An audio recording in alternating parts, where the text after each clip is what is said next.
Vous avez blessé quelqu'un, quelqu'un vous a blessé par la parole. Eh bien, c'est le moment de changer de comportement, c'est le moment de changer votre façon de faire. À la fois dans ce que vous allez dire et à la fois dans l'accueil de ce que l'on va vous dire. Et pour cela, il y a une formule magique. J'ai nommé l'accord Toltec numéro 1. Que votre parole soit impeccable. Cet accord Toltec vient du livre de Don Miguel Ruiz qui est juste ici. Je vous mets le lien en commentaire. Si vous voulez le commander, je vous le conseille fortement. Les accords Toltec sont des règles de vie, de savoir-vivre. Et je peux vous dire, moi, ça fait plusieurs années que je les suis et ça change énormément de choses dans votre vie. Cet accord numéro 1, que votre parole soit impeccable. Alors attention, je tiens à vous le dire, ça concerne à la fois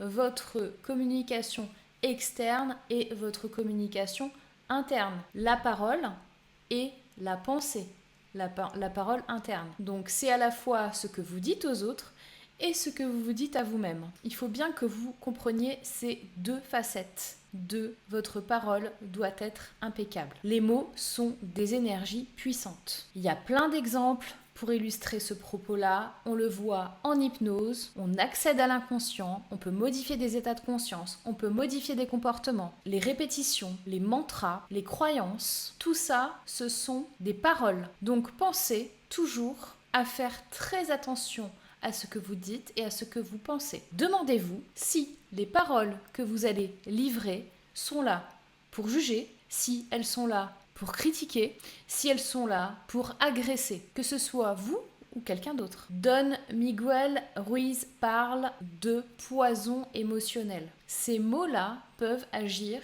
comme du poison dans votre esprit, dans votre corps. Ne les prenez pas à la légère. Même si votre intention de base n'est pas mauvaise, vous avez peut-être fait du mal à quelqu'un. Vous êtes peut-être allé trop loin. Vos mots ont peut-être dépassé votre pensée. Sachez que les réactions violentes entraînent toujours des réactions violentes. Il peut y avoir des surenchères derrière. Une fois que vous avez démarré, c'est très difficile de désamorcer ça. On appelle ça l'effet boomerang. Envoyez quelque chose de très violent et vous allez vous le reprendre en pleine tête. C'est comme ça que ça marche depuis la nuit des temps et après c'est une question de surenchère. Est-ce que vous voulez vous mettre dans cette situation-là ? C'est l'émotionnel qui va prendre le dessus surtout. Le comportement de la personne d'en face est dérangeant. Le pourquoi est-ce que vous réagissez comme ça est très intéressant à analyser. Ça peut être votre ego qui parle, ça peut être une peur qui parle, une blessure qui parle à votre place. Ça peut être de l'agacement, vous êtes fatigué, vous laissez passer des paroles que vous ne mesurez pas. Et ça peut être aussi l'effet miroir. L'effet miroir, c'est un effet très intéressant. Dites-moi en commentaire si vous voulez que je fasse une vidéo dédiée à l'effet miroir. Donc demandez-vous, qu'est-ce qui vous dérange pour de vrai ? Pourquoi est-ce que vous réagissez comme ça ? Pourquoi est-ce que vous avez envie de dire ça à cette personne ? Qu'est-ce qui se passe ? Et puis demandez-vous comment prendre de la hauteur. Une fois que vous avez bien conscientisé tout ça, demandez-vous si dans vos prochaines paroles, vous allez être bienveillant, si vous avez pesé vos mots, si vous avez réfléchi, si vous avez tourné 7 fois la langue dans votre bouche. Est-ce que c'est pertinent ? Est-ce que c'est sincère ? Est-ce que c'est positif ? Est-ce que ça fait avancer le schmilblick ?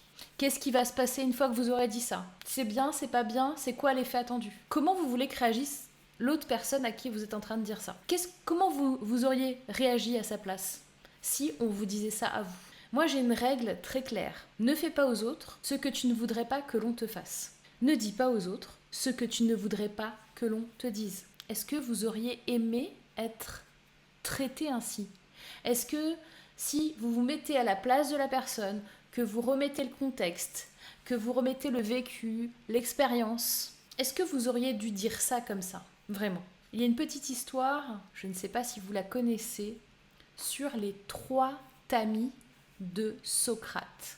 Socrate, qui était un philosophe, reçoit la visite de quelqu'un et ce jeune homme lui dit « Écoute Socrate, il faut absolument que je te raconte quelque chose. » Et Socrate lui dit « Je t'arrête tout de suite, mon petit pote. » Il dit pas ça.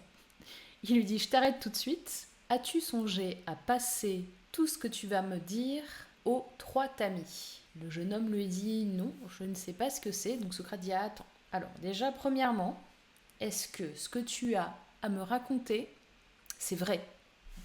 Le jeune homme il dit c'est un ami à moi qui m'a raconté, donc je n'ai pas de preuves. Stop, ok.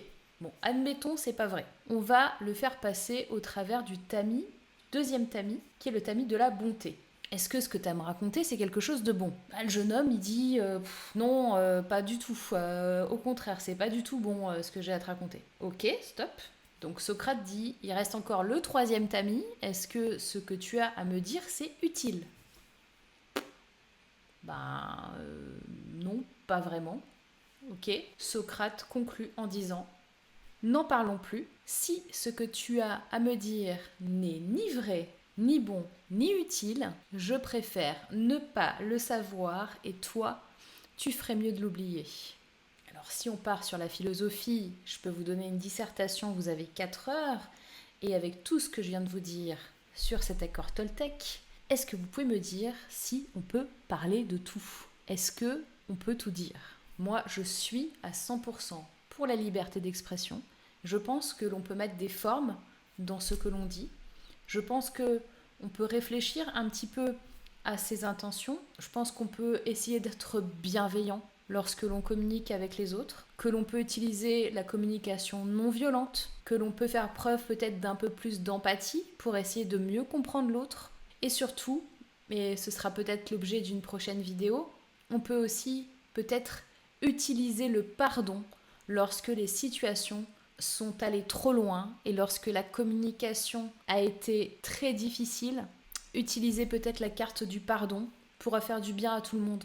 Mettez-moi dans les commentaires si vous utilisez cet accord Toltec, si cette vidéo vous a plu.